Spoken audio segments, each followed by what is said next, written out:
جامعہ اسلامیہ اشاعت العلوم عقل کوہ جہاں درس و تدریس کے معیار کو بہتر سے بہتر کرنے میں کوشاں و سرگرداں رہتا ہے، وہیں اپنے انتظامی امور کو عصری تقاضوں سے ہم آہنگ کرنے میں بھی کوئی کسر نہیں چھوڑتا۔ اس ضمن میں جامعہ نے گرین کیمپس مہم چھیڑی تھی اور الحمدللہ چند ہی برسوں میں اپنے اہداف کو پورا کر لیا۔ گرین کیمپس کے تحت پانی کے استعمال میں حتی المقدور کمی کرنا، بجلی کے اخراجات کو کم سے کم کرنا اور جامعہ کو ایک خوبصورت اور سرسبز و شاداب کیمپس بنانا مقصود تھا۔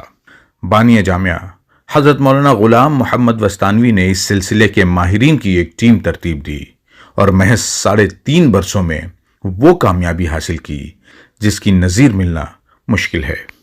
پانی کی بچت کے حوالے سے سب سے پہلے وضو پر توجہ دی گئی، کیونکہ سب سے زیادہ پانی کا استعمال وضو میں ہوتا ہے۔ ایک دن میں 5 وقت وضو کے دوران بچے 1 منٹ میں 12 لیٹر پانی خرچ کرتے تھے۔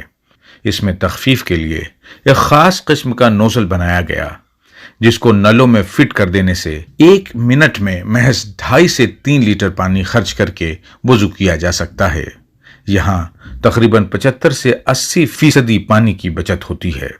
پانی کی اس بچت کے ساتھ وضو کے بعد کا جو استعمال شدہ پانی ہے اسے بھی گٹروں میں ضائع کرنے کی بجائے اس پانی کو ایک واٹر ٹینک بنا کر انڈر گراؤنڈ جمع کیا جاتا ہے اور پھر واٹر پمپ کے ذریعے اس پانی سے جامعہ کے باغات کو سیراب کیا جاتا ہے، یعنی 100% پانی استعمال ہو جاتا ہے۔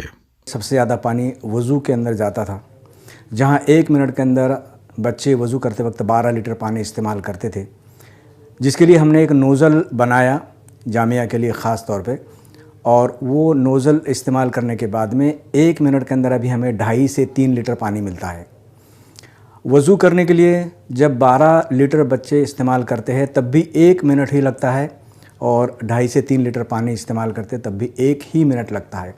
تو الحمدللہ یہی ہمیں تقریباً جو ہے 80% جو ہے پانی بچنے کا ہمیں فائدہ ہوا۔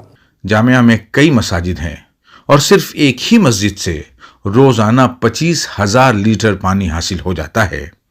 اس پروسیس میں پانی چونکہ کم خرچ ہوتا ہے اس لیے بجلی کی بھی کافی بچت ہوتی ہے۔